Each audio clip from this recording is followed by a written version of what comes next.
Alright. I'm gonna sit down. Alright. I still don't like any of you people. Um, check this shit. Because you know I be fucking up all the time. Yep. Alright. So, once again, I don't really like any of you people anyway, so really don't give a fuck about how you feel about my YouTube channel. But what I do know is that this episode is probably going to hurt a lot of people, right? So fuck off if you don't like it, and don't watch me if it just hurts your fucking feelings. Okay. So anyway, we seem to live in two different realms, and when it comes to a relationship dynamic, and one of those things that we live in is the idea of probability, the ideas of probability and possibility. Yep. Okay. Now, I'll explain. People will be like, well, aren't they kind of the same thing? No, they're actually 100% different. Again, in a relationship dynamic, and I will explain why. Okay? So, the first reason is possibility. Okay? Possibility is dream world.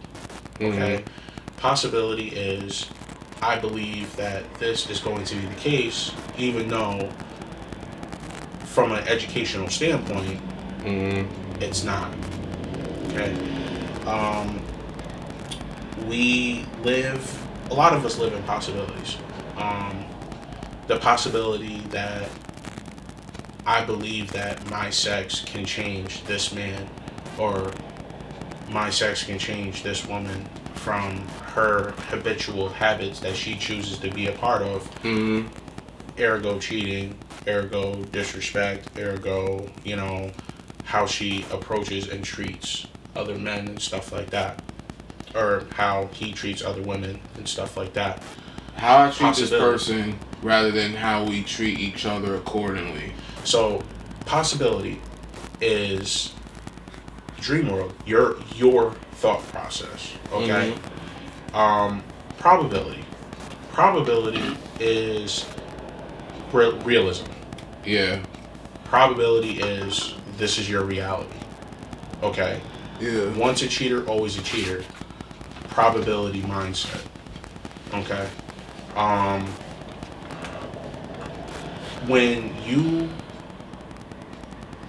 It's more of a logical thinker. Okay.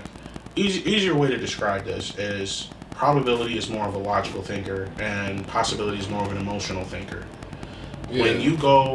When somebody like me, I'm all about in the realm of probability. If you cheat on me, same here. If you cheat on me, you're gonna cheat on me again. That's the idea of probability. Because it's premeditated and more ordained in a detrimental realm. It's not like something you just stumbled upon. It was like, oops, it's possible. However, just about like anything in the realm of probability, it's staircase, meaning, like, for example, anyone in the right mind knows that before it gets to you being infidelis in the bedroom, the infidelity or betrayal or essence of betrayal is being demonstrated in secret conversations, secret texts, walking out of the room type deal when certain phone calls or texts come in. So before you catch the person in dealings with another person outside of you, you're seeing it in how they're maneuvering inconspicuously whenever certain events occur. Cheating is always in a realm of probability because of the fact that it is, as you said, it's premeditated. It's not a mistake. This isn't that's possibility shit. Right. Probability in the act of cheating, it's all about probability because of the fact that, again, you talk to the female, you're flirting with her and stuff like that. The cheating is already beginning at that point. Right. You're entertaining a whole other female. Before the act of sex actually happens, you're flirting with a whole other girl pretty much right in front of your significant other. Right. So you're flirting with somebody who's outside of your relationship in front of your significant other. That's right then and there you're cheating. You already have the idea in your head that this is the person that you want to cheat with. It's premeditated. There is no mistake behind it. I will never believe in my heart, mind, or soul that cheating is ever a mistake, because it's not. So that to me is in the realm of probability, where if you cheat, you're going to cheat again. You know what I mean? Right. The disrespect, domestic violence, things like that. Domestic violence can come from a couple of different sources now. Now, it can come from the realm of possibility, because somebody can grow. I mean, things can happen, traumatic experiences can happen, where it triggers you to become violent in certain situations, right? Do I condone it? No. Am I justifying it? No. No. But it does happen, right? Domestic violence can also be in the realm of probability, because in a form, especially if it was discussed previously between your partner that, you know, domestic violence has occurred in your last relationship and it kind of fucked you up a little bit, and then it happens again as a trigger. Right. So, because, you know, if the man or the woman decides, well, I know that I can keep her around, even though it won't be healthy, but I know that I can keep her around through these particular acts that will trigger her to be a certain way toward me, which has been done. That's the idea of master manipulators and stuff like that. Yeah. So, which again leads to the whole toxic situation that, you know, that people continue to keep, you know, bathing themselves in, thus never really starting the healing process. Domestic violence can occur on both sides. True. Now, what's not advertised on social media, which I, you know, spoke about this before in one of my earlier episodes, that women are more perpetrators of domestic violence than men. It's just not portrayed on media or social media. But if you actually look at case by case, women have a higher, not that much higher, but they are beating men out in terms of domestic violence cases. Especially in a number of girl-on-girl relationships. Yep. Lesbian relationships are definitely number one in terms of domestic violence cases, which I explained with the JD and AH case. I explained that thoroughly with that. But that again, that, you know, reaches into the realm of, you know, probability. Like, if you're a violent person, you're going to be violent throughout.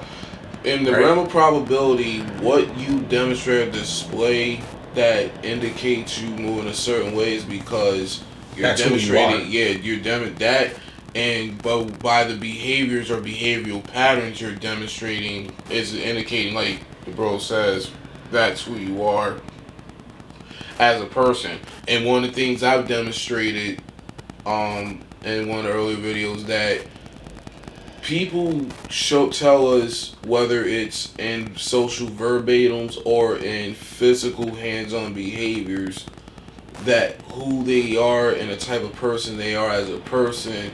But because a number of us as people, and how I was saying earlier, where we're growing or looking to grow, we gonna at least try to acknowledge what needs to change and what we're struggling to change with. Like, let's say I'm a person that wants to build with wholesome, sincere people, but I like to ignore red flags that hinders me from acknowledging those people or getting away from the people I'm saying I want to get away from. So those are people that live in possibility. Yes, facts. Here's the similarity between possibility and probability: chance. Okay, Yes. that is the chance. It's all about chance, right?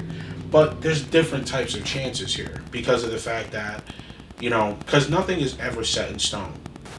That's why I consider everything to either be probability or possibility. Because nothing is ever 100 and 0. Something can be 99.9, and something else can be 0.1.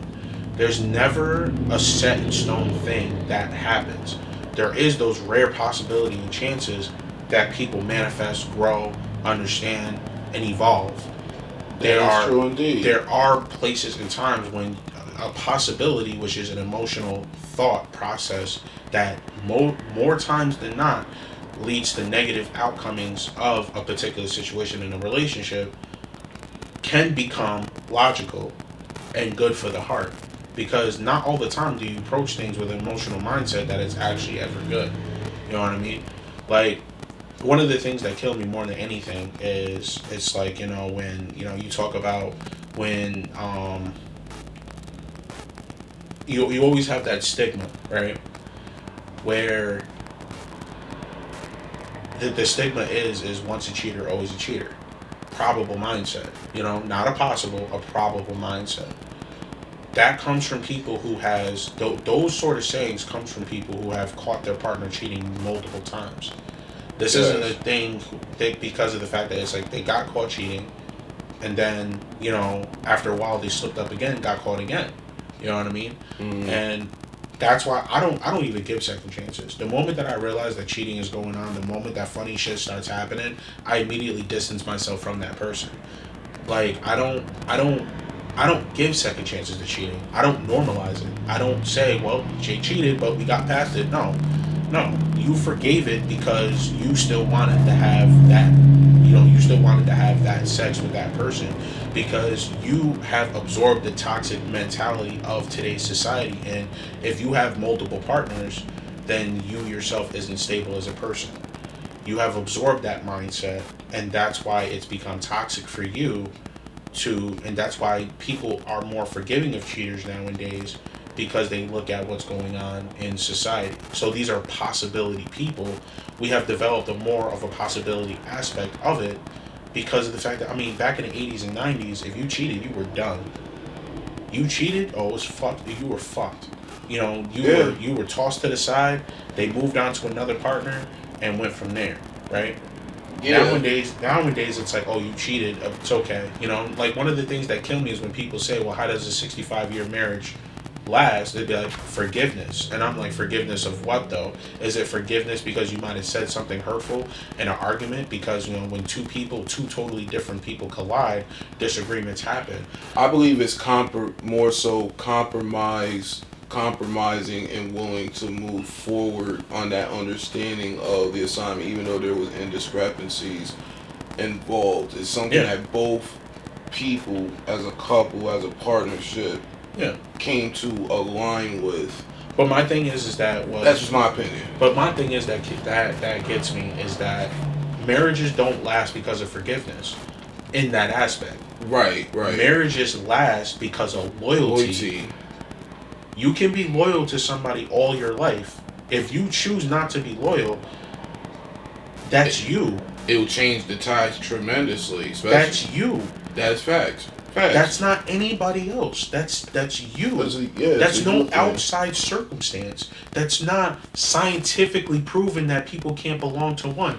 If you have the audacity to say that, why the fuck would you be in a monogamous relationship, thus being a hypocrite in that circumstance? Most people, like you said, bro, a lot of people don't be sure of what they want, but even in despite of that uncertainty, it does not excuse it's possibility. What it is that it's possibility. It has nothing to do with excusing anything. It's that realm of possibility that they live in, where they say, where dudes or females alike would say, well, my dick or my pussy is going to make it so they're loyal to me and me alone.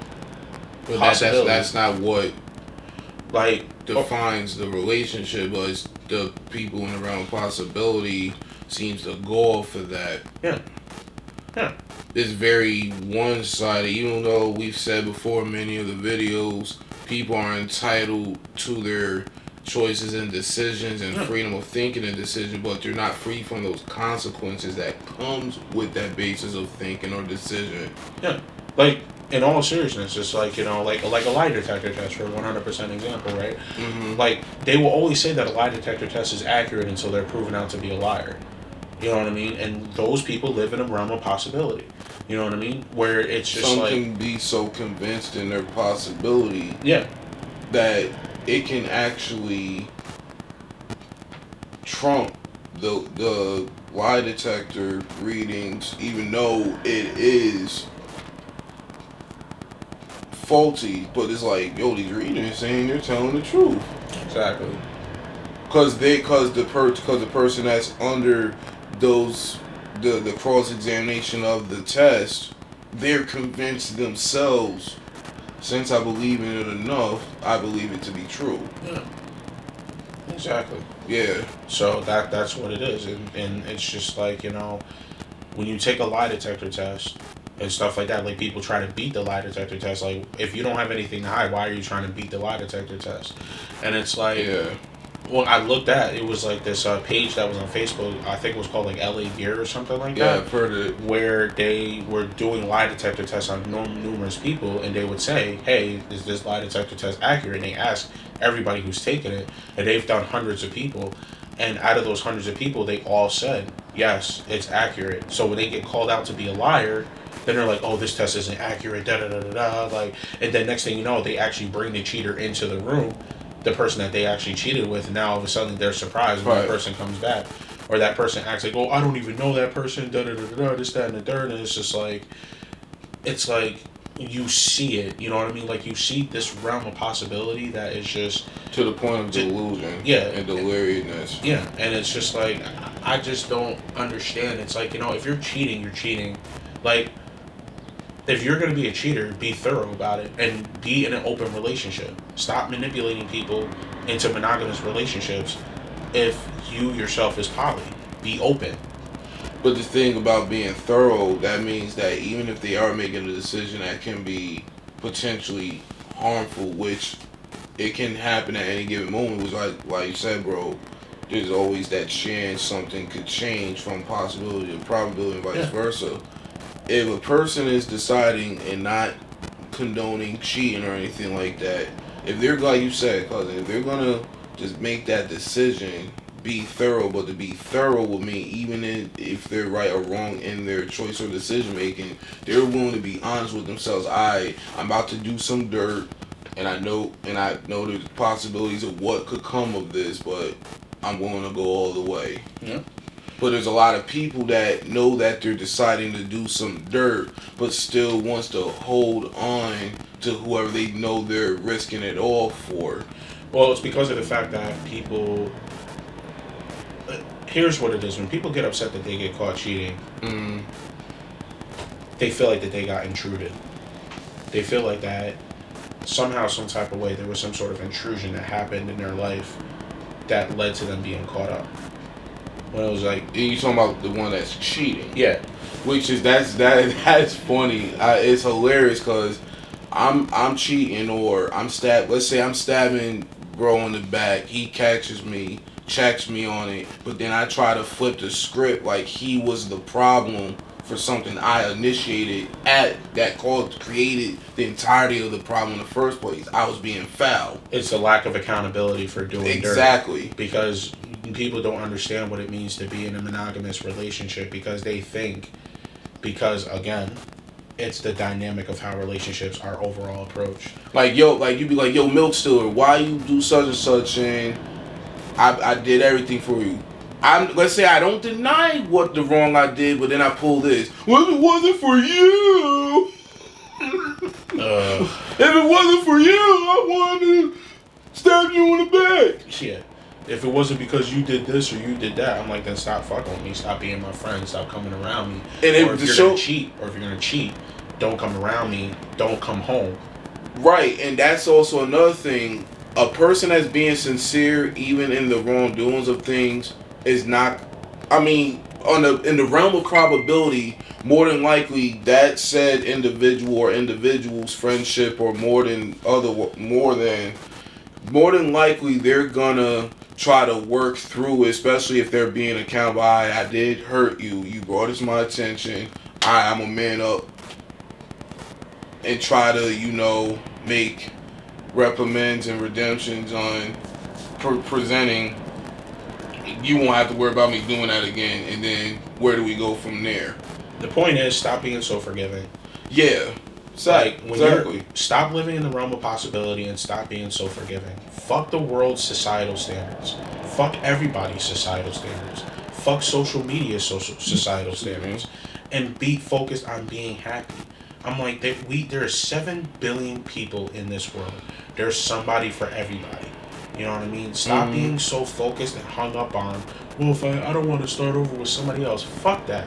Start over with somebody else. Because of the fact that there's too many fucking people in this world. Stop living in your fucking bubble in your initial hometown or the initial areas that you are, and start expanding your fucking mindset and your brain and your heart out for other people to be able to experience as such, so you can be happy in your own way. We all, in a sense, and this is what I mean, people who live in the realm of possibility always settle for less. They take shortcuts. As not so much as shortcuts. Not so much as shortcuts. I don't agree with that, because it's not shortcuts. People who live in a realm of possibility, they always settle for less. They take the easy way out. They go in, they say, well, you know what, he cheated on me, but this is what I got. I don't want to start over with somebody else because societal standards tell me that I'm a hoe if I go out and get multiple partners. Societal standards tell me that if I go out and I date multiple people, I'm a piece of shit. But the thing is that they don't get, and the thing is that you don't realize, is that dating is open. You're opening yourself and you're testing the waters. So if you're testing the waters while you're in a relationship, that means you're being infidelis. Yes. That's why that's why people intermingle dating and relationship, and that's what is called the talking phase, because of the fact that it's like when you can't even that's why we need to separate dating from talking. We need to separate dating from a relationship. We need to separate dating from anything else. Dating needs to come back because of the fact that we need to break away from the societal standard. And bro, adding on, this is why I say the term shortcut. Now let me be more specific and not to make it sound biased. You got a healthy format of shortcuts. That's where terminologies like work smart, not hard comes in. That's a shortcut, but it's something that you're pretty much making it to where it's beneficiary for yourself and whoever you're working with. Now, the short-term shortcut I was talking about and referring to the gems of dynamics you just broke down so articulately, fist bump from the air. What Milk Stealer is saying, guys, is that in shortcuts, in terms of what bro was talking about, is the fact that I want a wholesome relationship, and that's use the term shortcuts, but I'm only want a person to take me as I am, where I could be a dysfunctional product, but I want them to have all their shit together, and I don't got to put in the same requirements, but I want them to be on point with shit anyways, while I know I even try to work on my own shit to be evenly yoked with their requirements, but I want them to be required. If I'm saying that right. Well, that's what I meant by, in that sense, narrowing it down, shortcut. If I'm bringing shortcuts to someone who's showing that they loyal, they don't cheat, they communicate, they put my needs first, but I'm not giving them the same things in reciprocation, I'm not just trying to get a shortcut to someone who is a stable project, not a perfect project, because no such thing, a stable, maturative project with a partner or a friend. All it's saying is that I'm just pretty much using and abusing. I want a project that fits my needs, but I'm not willing to. Hold on, truck passing through. But yeah, that's what I mean. Like when you trying to pretty much, shortcuts can be beneficiary where it's potentially welcome. But like I said, there's the work smart, not hard part. But when it's something where you're supposed to be bringing in the equal effort you ask or demand from others, but you don't even come close to being what you ask for from others, that's what I mean by shortcutting in the wrong and unhealthy way. And when you do it that way, where you trying to shortcut someone that is sincere, you're cutting yourself short from real loyalty. So, in my opinion, when we live in a world of possibility, yes, it ties into the fact that when people say, "I don't fall in love with potentials," So you always think that you always have a finished project every single time you fucking with somebody. And that you're not a work in progress and there's nothing and to you're work not on. a work in progress yourself. Right. You're living in the realm of possibility. Now, probability is if you understand and have that understanding that we can mold each other into being a finished project. Yes. Exactly. And that potential that's there is for that itself to happen. And I think once people understand the difference, the relationship dynamic can come back. We wouldn't have so many percentages in divorces and stuff and like breakups that. Breakups and all that. You You're know right. what I'm saying? Like, marriages would be more successful if we were living inside the realm of probability and not possibility. Thinking from a logical and a comprehensive and a compromising standpoint, and not an emotional standpoint. Right. And not in a not in a stupid, and not in a, I wouldn't even say stupid, I would say in a dreamland like perspective, where you would think outside the realm of possibility of cheating is normalized in a relationship or in a marriage. It's all about forgiveness. And it's like, no. You can forgive and not reconnect, because forgiveness is not about the other person that you feel needs forgiving. It's more about for yourself, so you can move forward and prosper and mature and learn from. Well, the thing is that people don't want to learn, because when you learn, people don't want to learn, and those are people that live in the possibility realm, because in the possibility realm, you don't want to learn. But everybody else is the problem. Everybody else is the problem. It's never you. Right. And it's like, I don't fall in love with potentials people. I'm going to end it with this, because as much as I talk about it, it still pisses me off and it bothers the shit out of me that people really think in their mind, in their brain and shit like that, that if you yourself cannot come to a consensus about what is a thing in this world that we all live in, we all have our means, we're all different in terms of our approach in relationships. We're all different. But there is a right and a wrong way. There is a right and a wrong way. Regardless of how everybody is different or how we approach relationships, which is, again, there's only certain types of elements that you can bring into a relationship. There's only certain types of elements in this world. There's only fire, water, earth, and air. So there's only a certain amount of elements that you can bring into a relationship as well. There's only a certain amount of ways that we're going to act as well. Wood and metal. So there's more. There's just so much ways that you can act and approach things. And if you don't bring anything unique, then you don't bring anything that's positive and unique, then you're not going to hold on to anything but these people that know how that's for the streets. Facts. So,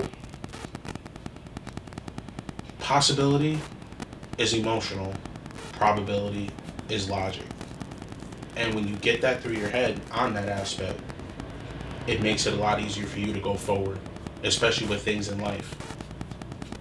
Exactly. I fucking hate you people, because I hate getting philosophical. I just want to just yell at you for being fucking dumb, which is the idea of angry rants.